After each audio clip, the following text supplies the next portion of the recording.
Men Alijon Safarovman. Tojikistonda tug'ilganman. Millatim o'zbek. Qishlog'imiz Surxondaryo viloyatidagi Bobotog' va Tojikistondagi Oqtog' etagida joylashgan. Ya'ni biz chegirada yashaymiz. Maktabda o'zimizning qishloqda o'qiganman. Maktab tugatgandan keyin o'zimizni Tojikistondagi poytaxtimizdagi Dushanbe shahridagi pedagogika oliygohiga o'qishga kirganman. U yerda tahsil olib, keyinchalik o'zimning soham bo'yicha qishlog'imga qaytib borib ishlaganman. Bir muddat ishlagandan keyin orada yana o'sha Dushanbedagi oliygohga qaytib borib, o'z soham bo'yicha doktor PhD ta'limini o'qidim va ilmiy dissertatsiya oldim. Hozirda shu ona qishlog'imda o'zbek tili adabiyotidan dars beraman.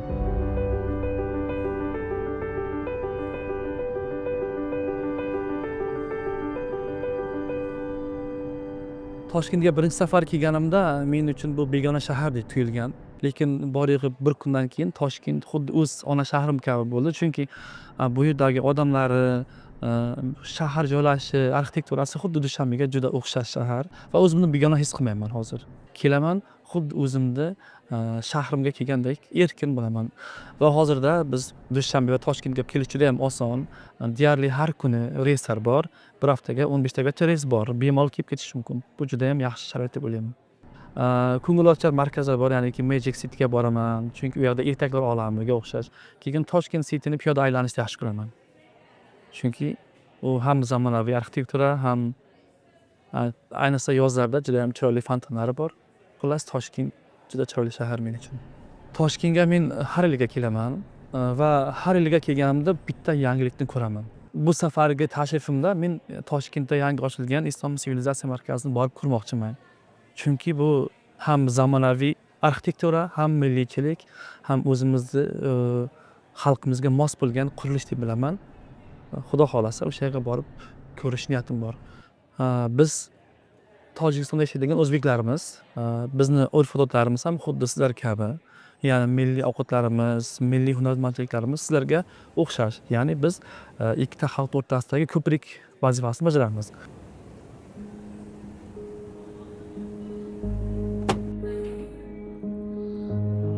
Men O'zbekistonni asosan ikkita katta shahrida bo'lganman, Toshkent va Samarqand. Samarqand shahrida 3 kun aylanganman va u yerdagi barcha tarixiy obidalarni birma-bir tanishib chiqqanman. Men shuni o'ylaymanki, Samarqand shahri kunduzgi bir olam, tungi bir olam. Chunki Registon maydoni tunda juda ham chiroyli bo'ladi. Go'yoki o'zingizni tarixni ichiga tushgandek bo'lasiz. Shu tomonlama Samarqand juda ham chiroyli shahar va kelajakda Xorazm va Buxoro, ya'niki osmon ostidagi muzeylarga ham borish niyatim bor. Bizni Tojikistonda O'zbekiston haqidagi ma'lumotlar internet orqali o'qib turamiz. Mahalliy gazetalarga ham chiqib turadi. O'zgarishlar haqida, keyin yangi chiqqan musiqiy albom bo'ladimi, kino bo'ladimi, hammasi haqida biz internet orqali ham bemalol qo'lga kiritamiz. Va o'zimning soham o'qituvchi bo'lgani uchun o'zbek adabiyoti men uchun hamisha muhim va yangi chiqqan shoirlarni ham kuzatib boraman va agar ular juda ham yaxshi bo'lsa, o'zimning shogirdlarimga tavsiya beraman. Ya'ni bizda hamisha bu ham adabiy jihatdan, ham madaniy jihatdan aloqalarimiz hamisha mustahkam. Har safar Toshkentga kelganimda bu yerga Chorsu bozoriga albatta kelaman, chunki Chorsu bozorida o'zbek milliy taomlari bor. Bilamizki, o'zbek va tojik xalqlarining milliy taomlari juda o'xshash, lekin xonim bizda har doim topilmaydi, shuning uchun albatta xonimga kelamiz. Assalomu alaykum. Yaxshimisiz opa, tinchmisiz? Rahmat. Xonimlaringizdan 3 ta bering. 4 ta olasizmi o'g'lim? O'zbek milliy taomlari deganda aslida tojik va o'zbek milliy taomlari juda o'xshash. Tojiklar ham bosh qilishadi, kabob qilishadi. Lekin menimcha Toshkentda Chorsu bozorining ovqatlari ta'mi jahon biron joyda yo'q deb o'ylayman. Bu mening fikrim albatta.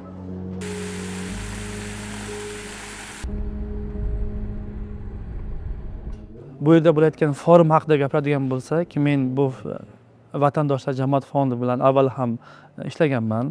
Bir nechta loyihalarda ishtirok etganman. Misol uchun o'zbek tili adabiyoti malaka oshirish kursida qatnashganman. Keyin bolalarni oromgohga olib kelganman. Xullas, bu tashkilot men uchun juda qadrli va yaqin.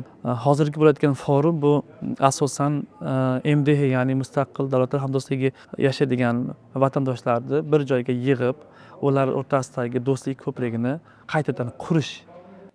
Bu yerda bugun tushgacha bo'lgan Forum juda qiziqarli bo'ldi.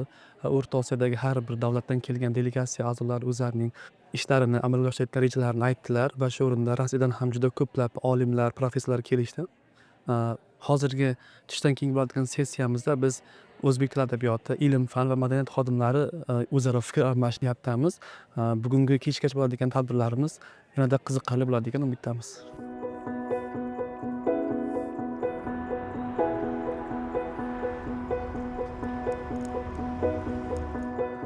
Aytib o'tganimdek, har safar Toshkentga kelishni reja qilganimda albatta bir yangi manzillarni, joylarni ko'rishga harakat qilaman. Bu safar kelishimdan oldin Toshkent shahrida yangi ochilgan Islom sivilizatsiya markazi haqida internetda ko'p o'qidim va ko'rdim va niyat qildimki, shu joyga kelib ko'rishni va bugun nasib qildi. Mana shunday ham zamonaviy, ham tarixiy uyg'unlashgan obidani ko'rish nasib qildi. Bu binoning viqori, haybati shu qadar katta ekanki, xuddi o'zimni tarixiy davrga tushib qolgandek his qildim. Islom sivilizatsiya markaziga bo'lgan bunchalik noyob dizayn, arxitektura, milliychilik menimcha hozirgi zamonaviy arxitekturaning eng noyob binosi deb bo'lsa adashmayman. Toshkentga juda chiroyli ta'rif berishgan, ya'ni Toshkent non shahri. Mana shu ta'rifga men o'zimning yana bitta ta'rifimni qo'shmoqchiman, ya'ni Toshkent do'stlik shahri. Chunki biz har safar kelganimizda yangi do'stlar orttiramiz. Toshkentga kelgan chet davlatlardagi, misol Turkiya, Rossiya, Qozog'iston, Qirg'izistondan kelgan yaqinlarimiz bilan tanishamiz va ular bilan doimiy aloqada bo'lib turamiz. Bu safargi forumdagi uchrashuvimiz ham yanada mazmunli o'tdi. Va shuni o'ylaymanki, Tojikiston va O'zbekiston xalqlari hamisha mana shunday bordi kelisi davomli bo'lgan xalqlar bo'ladi va kelajakda ham ushbu do'stligimiz abadiy bo'lsin va biz sizlarni ham Dushanbe shahrida kutamiz. Hamisha do'stligimiz abadiy bo'lsin.